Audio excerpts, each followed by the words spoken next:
Good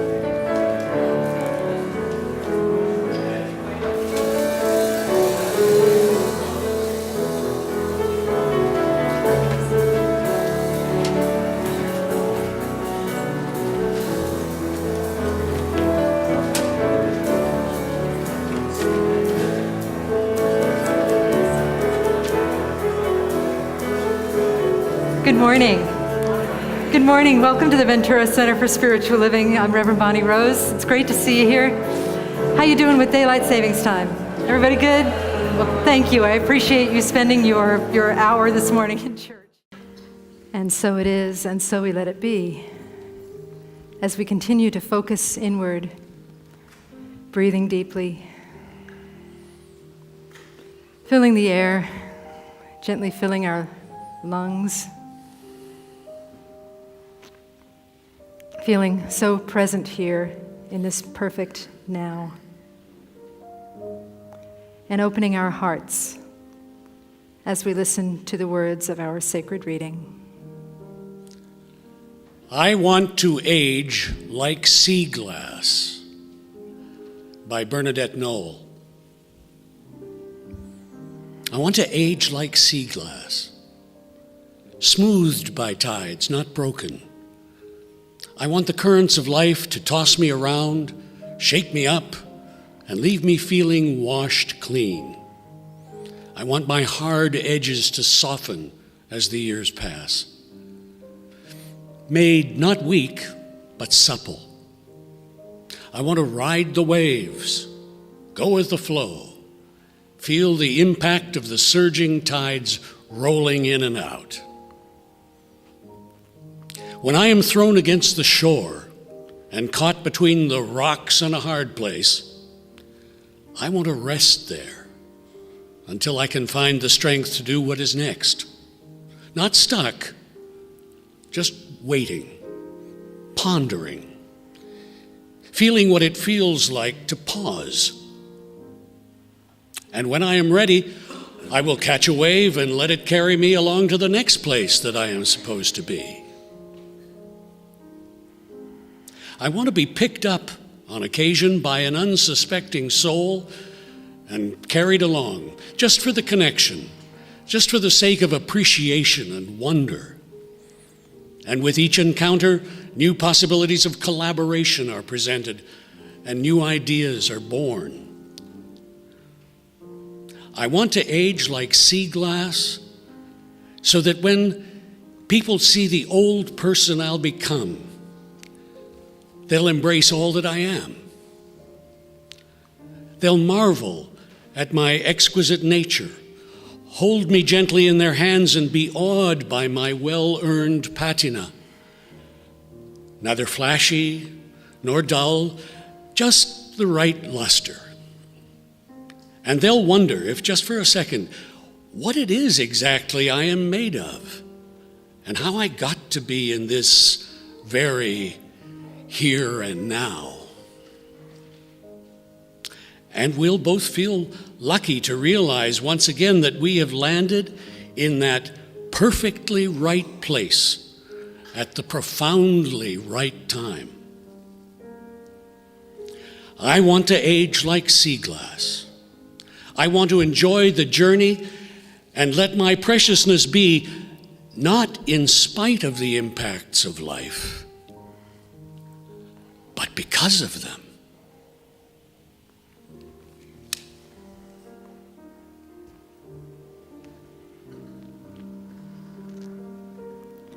And so we breathe into our inner holiness, feeling that I am presence, which is another name for the presence of God. Feeling that power and that presence that is our life. We sing not only for ourselves to remember the I am presence, but we sing for every single person in this sanctuary and every single being in the world. Let us use this sacred song to remember the sparks of holiness in all beings.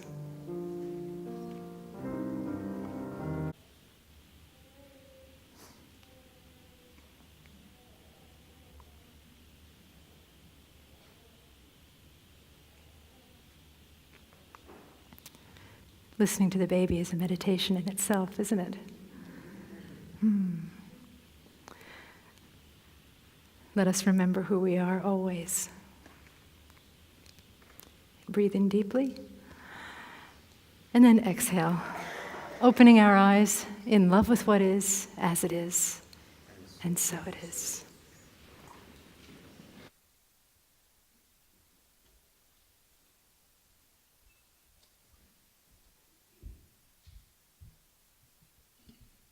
Good morning. Gosh, it's great to see you again. Oh, this first song that I have to share is a little bit of a mashup, and you'll recognize the first part of it, and feel free to sing along with me. When I was listening to this song the other day, and I just started to listen to it a little bit differently, and it meant so much more, so I hope it'll be the same for you.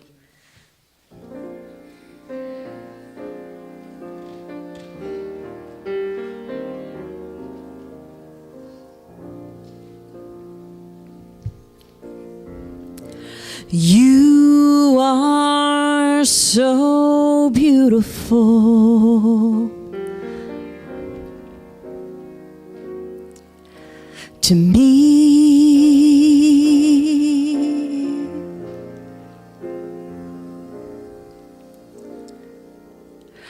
You are so beautiful to me. Can't you see? You're everything I hoped for. You're everything I need.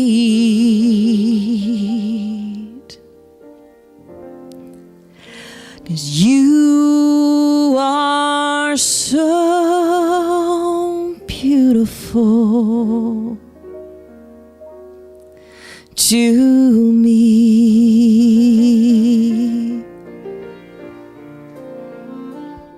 'Cause you are so beautiful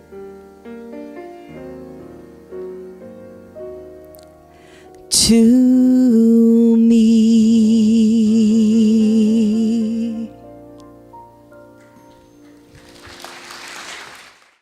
This is a very serious talk this morning already. Anyway, we were at the annual meeting, and Phil Seal, bless his heart, I don't think he's here today, but some of his family members are here. In the middle of talking about the business of the church, he raised his hand and he asked, "Reverend Bonnie, are you happy here?" And I was so touched. You know, I've been here like 12 years, and after 12 years to ask, are you happy here, was kind of very sweet. And I said yes, and then I told them all the reasons why I'm happy here, because of this great church and the great practitioners and the great office staff and the great board and the great congregation and the great ministry leaders and the great volunteers and this beautiful, immense, amazing building that we get to fill with our love every Sunday. And then we went on with the meeting. It occurred to me afterwards that a polite minister would have said, "Are you all happy with me?"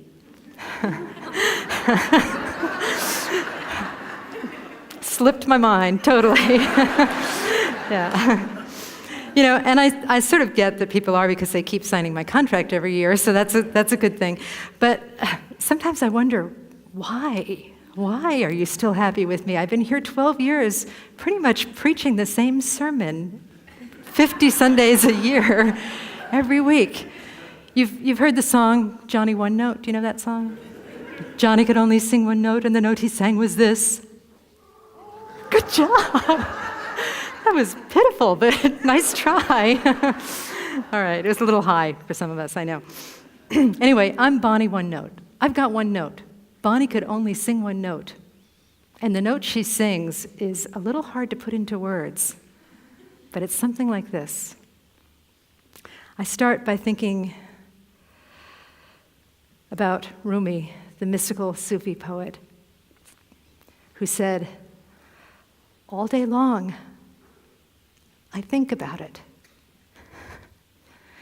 And then at night, I say it. Who am I? And what am I supposed to be doing? I have no idea. My soul is from elsewhere. I'm sure of that. And I intend to return there someday. My message is that my soul, our collective soul, is from elsewhere, but it's also right here, and we don't have to wait to return there someday. We can be there right now. Do you have any idea who we are? Some of you do. How many of you forget who we are sometimes? Despite the fact that we sing a song, I am remembering who we are every Sunday, some of us still forget who we are. There is this immense, amazing, beautiful, absolute reality that we call God. And another word for God is life, and another word for life is love. And we are immersed and infused and suffused with this incredible love. And not only are we love itself in action, we are love becoming love. And that is so beautiful to me and to all of us. So it's weird that I would need to apologize for speaking about that every Sunday, because really there's nothing else to do.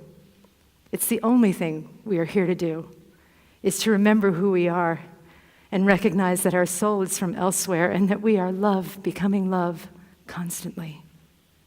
Constantly. No matter what the appearance. That's why in this period leading up to Easter, I'm doing a series of talks based on my favorite Bible, which is the Bible, the Gospel according to nature. Last week I talked about the soil, about bringing forth and remembering all of the forsaken, lost, decaying parts of ourselves and recognizing that they have value too, that they have great life within them. Next week I'm doing the sermon on the monarch, meaning the monarch butterfly, with assistance from a congregant. And this week I'm speaking about the sermon on the Seaglass, the beautiful metaphors that are held in the imagery of Seaglass. For each of these talks about nature, I'm consulting with a subject matter expert. And this week, my subject matter expert was Becky Burnham, who graciously stood up and made the Gourmets for God fundraiser announcement. Becky is an expert in Seaglass. If you go to Becky's house, there are jars and jars and jars and jars of Seaglass. Sometimes when I'm walking on the beach with my dogs, I'll see some Seaglass and I'll collect it and I'll bring it to Becky because I don't really have my own collection. I'll bring it to Becky and I'll say, do you still want this stuff? Is it too much? Becky says, there can never be enough Seaglass. And it really is an amazing thing. You know, first of all, as I was looking into what Seaglass is really about, I was looking into glass, and glass is something that we take for granted, but it's liquid sand. It's sand that's melted at 1700 degrees and liquefied and then formed into this miraculous structure that can hold things. Glass is miraculous. But Seaglass, I think, is even more miraculous.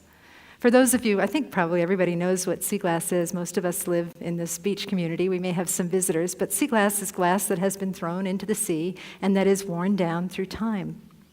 The source of the glass that gets in the sea is often manufacturing or pollution, or sometimes shipwrecks cause the glass to go into the sea. And then it is swirled in the ocean and tumbled up against rocks and ground in the sand for anywhere from 20 to 100 years or more. And then it comes up on the shore and somebody claims it and sees that it's valuable and takes it home. And what I love about the metaphors of Seaglass is that it does truly move from broken to beautiful. And I think that there's probably everybody sitting out here in this sanctuary, in this world, has some part of our lives that feels like it might be broken. It feels like it might be jagged, like it might have some rough edges. But what if that is just part of a bigger process? What if that is love becoming love, brokenness becoming beautiful? And can we look at the parts of our lives that feel frail and broken and forsaken and actually recognize in the moment, in this day, that our soul is from elsewhere and that the soul is working itself out, grinding us, purifying us, purging us to become that beauty that we already are? That's my intention. To know the truth about ourselves all the time, that we are a process. I am not a person, I am a process. I am love becoming love. For those of you who attend this center regularly, you'll know that I'm fond of saying, love your enemies, but you don't have to start with Hitler. We work ourselves up to that eventually. Well, I'm going against my own preaching today, and I'm going to start with a story about the Holocaust, something that was posted by someone who's here today on Facebook. And this story took place in the 30s, 40s. It's about a woman whose name was Francine Christophe. She was from France, and she was born in 1933, the year that Hitler came into power. When she was 8, she and her mother were taken to Bergen-Belsen, a concentration camp. And because they were related to a French diplomat, they were allowed to bring something with them. Some of the diplomats' families could bring something, a handful of rice or some candy. Francine's mother brought 2 pieces of chocolate. And she said, it's going to be really hard there. It's going to be really difficult there, but we will hold on to this chocolate. We will save it for a day that we really need it. And then we'll be glad that we saved it. So they went to the concentration camp. They lived in the barracks. It was truly awful. There was a woman there with them who was pregnant. She was so emaciated, so skinny that you could hardly tell that she was pregnant, but the time came for her to have the baby, and Francine's mother came to her, and she said, Francine, you know, I've been saving those 2 pieces of chocolate for us for a day when we really needed it. I think our friend Helene is going to need it more. It's going to be hard to give birth in this place. She may not live, the baby may not live. May I have the chocolate so that I can give it to Helene? And Francine, of course, said yes. And so the mother brought the chocolate to Helene. She ate it. She gave birth. The baby was born. It was alive, but small and sickly. It didn't cry once. They wrapped it in rags. 6 months later, the camps were liberated.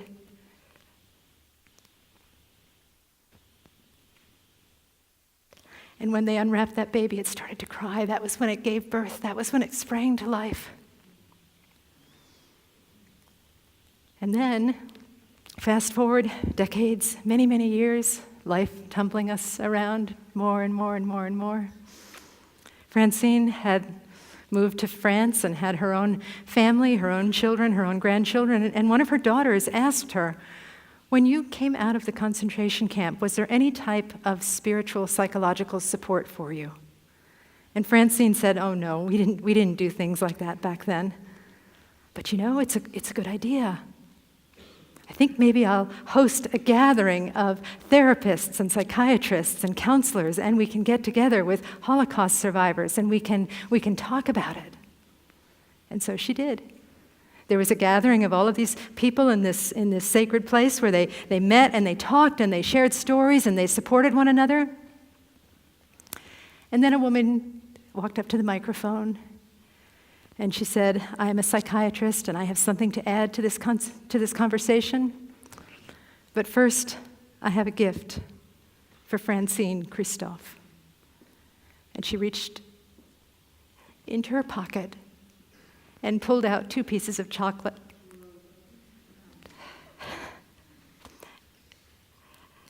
And said, I was that baby.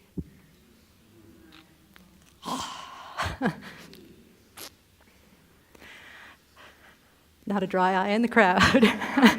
There, or here, perhaps. So I was so touched by this story, so moved by it, so opened by it. And wondering, what is that about? I mean, it comes from these tragic circumstances. It comes from a concentration camp at one of the lowest points in human history.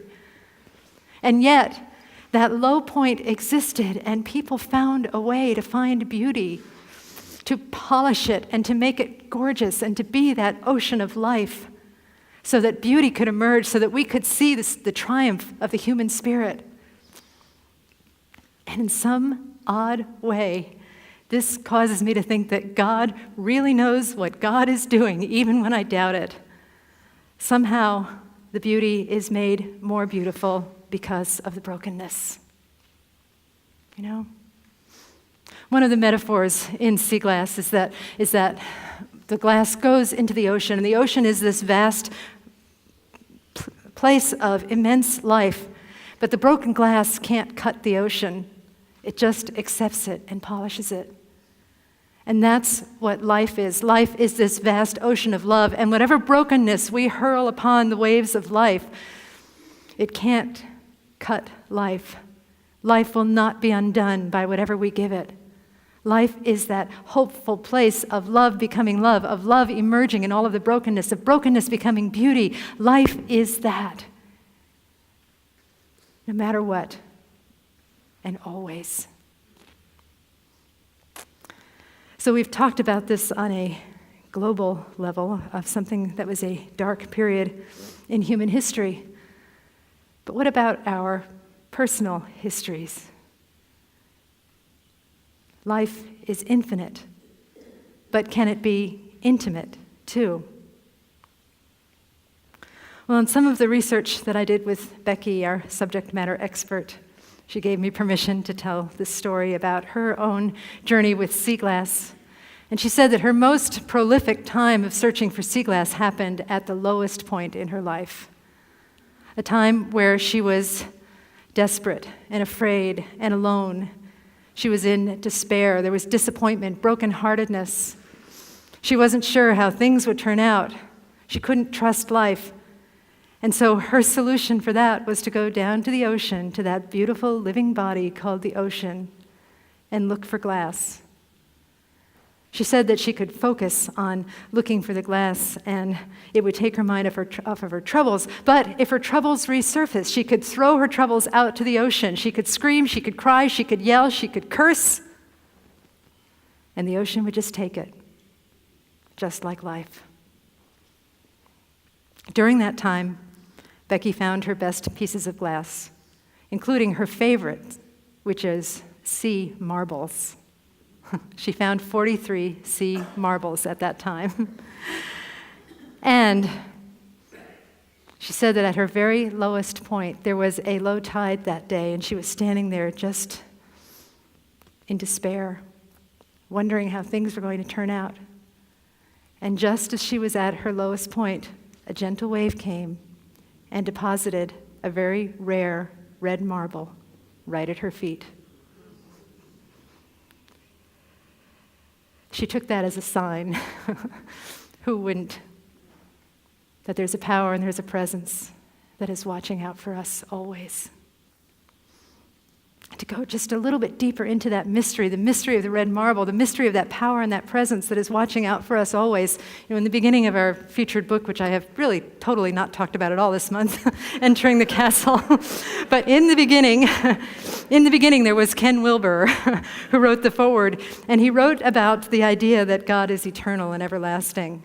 You know, that this absolute reality is eternal. And he said that most people make the mistake of thinking that that means that it's day after day after day after day. It's an infinite number of days. But he said, really, it's something else. Really, it's timelessness, that God is timelessness. So we live in this vast timelessness. There is only now. There is only the omnipresent now, and we are in it. And also in God, there is really a shifty, sort of hard to handle, hard to hold sense of place. There is really no place in God because God is omnipresent. You know, our place, where we are, say, I am here. Well, I am here, but where is here? You know, I think of the play Our Town, where they give the address of the town. It's Grover's Corners, Vermont, United States of America, North America, the world, the Milky Way galaxy, the universe. Where is here? Here is everywhere. So someplace, somewhere, in some time, Becky was standing at the beach, at the threshold of here and now. And some time ago, say 100 years ago, in the time that we measure by years, but it's still really now and here. Off the shore of, say, Madagascar, there was a shipwreck and marbles fell into the sea. And for 100 years they were swirled and buffed and polished and made beautiful by the sea, by the ocean, by the banging up against the rocks and by the sand. And just somehow, in perfect timing, that red marble traveled all the way around the world and landed at Becky's feet exactly when she needed it. Is that a miracle or what? Does that tell you about the nature of God? Does that tell you about the nature of the universe? We live in an infinite spaciousness that is infinitely beautiful, but also intimately beautiful. God is this amazing combination of infinite and intimate that is with us always. You don't have to believe me. Ask Becky. After the service, run, do not walk, to the Gourmets for God table out there. Plan a party, and then ask Becky. Isn't it true that God is infinite and intimate and amazing in all ways? I suspect she'll say yes, because it's true. And if you don't want to ask Becky, all this talk of broken glass reminds me of another story that I'd like to share with you that I think also illustrates the idea that we are beauty, that brokenness is the new beauty, that we are love becoming love. Rachel Remen, who was the granddaughter of a Kabbalistic rabbi, Kabbalah is Jewish mysticism, tells this story in one of her books about Rabbi Isaac Luria, who was also a Kabbalistic scholar. He talks about the creation of the world. It's sort of a cosmic Big Bang theory where God, Ein Sof, was this vast absolute light, absolute truth, absolute beauty, this absolute being that was somehow contained in this container. And the light of that being became so bright that the container shattered and created the world. But in each fragment of the world, there are tiny shards of glass and light. Now, it's our job as love, becoming love, to recognize and to call forth the holiness in everything, raise the holy sparks so that we can see the light and the love and the wholeness and the fullness and the beauty in everything, especially the places where we do not wish to see it. We call forth, we raise the holy sparks through acts of compassion, through kindness. But we also call forth the holy sparks by seeing and speaking and living the truth. All day long, I think about it. And at night, I say it. Who am I? And what am I supposed to be doing? My soul is from elsewhere. I'm sure of that. Our soul is from elsewhere. I'm sure of that. Our soul is love becoming love right here in this eternal now. Our soul is in all of the broken bits and pieces, the things that we have named unhealthy, the things that we have named poor, the things that we have named lack. Our soul is emerging. We are in process constantly. We are not a person, we are a process.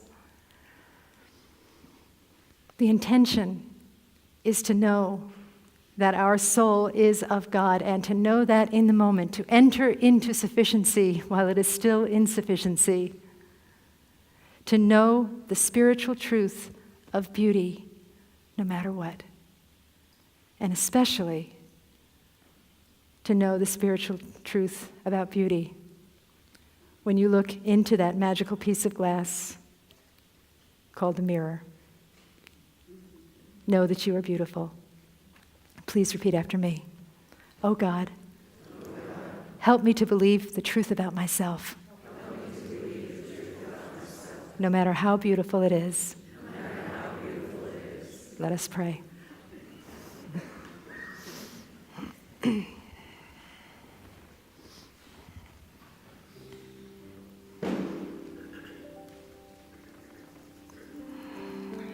We rest in this wave of beauty, in this wave of love that we have co-created through the energy, through the vortex that we have when we come together in this mystical space.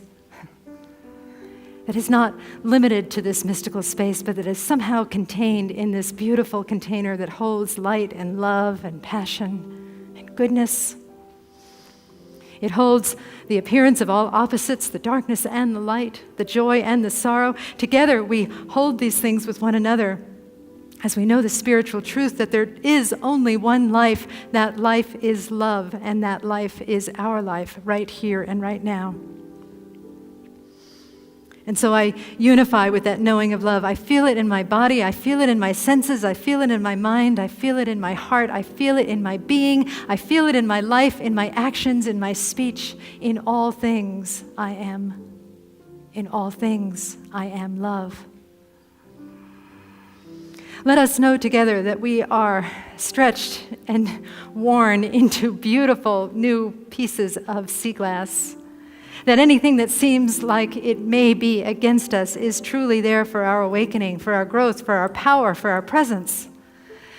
That we are beautifully molded into the best version of ourselves that we can be. And that we recognize and love and accept and honor that process. We are willing to see the beauty in ourselves, and we are willing to see the beauty in all beings.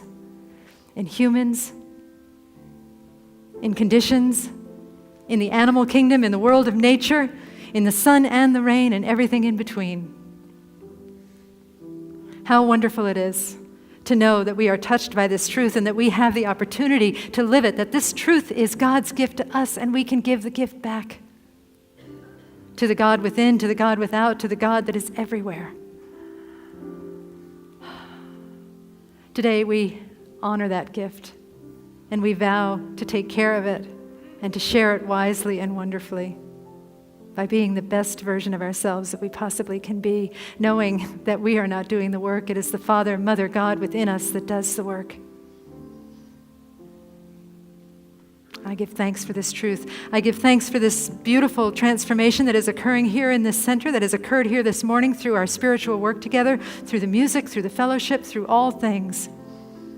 I give thanks for this wonderful teaching that opens hearts and changes lives and helps to make the world a better place. I give thanks for all paths to God, churches, synagogues, temples, mosques, ashrams.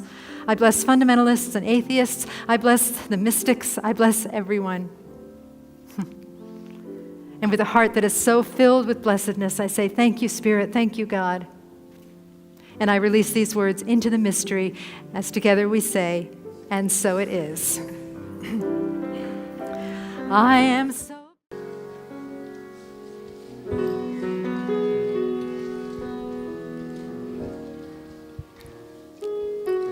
My love is a river overflowing.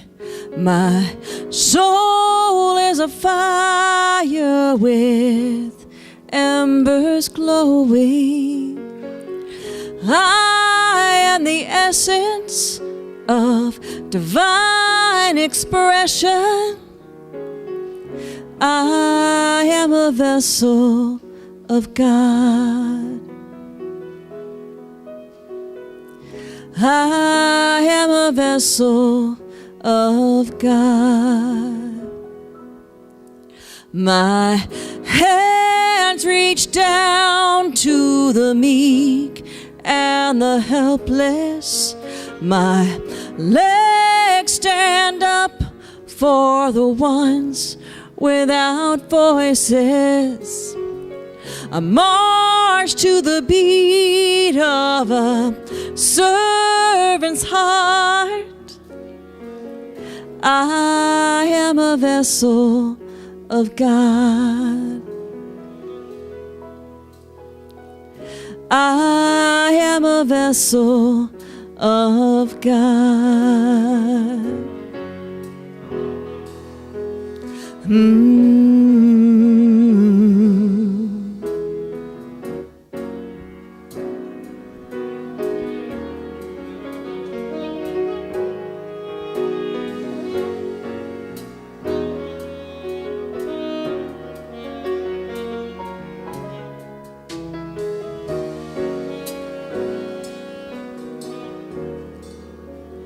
My words.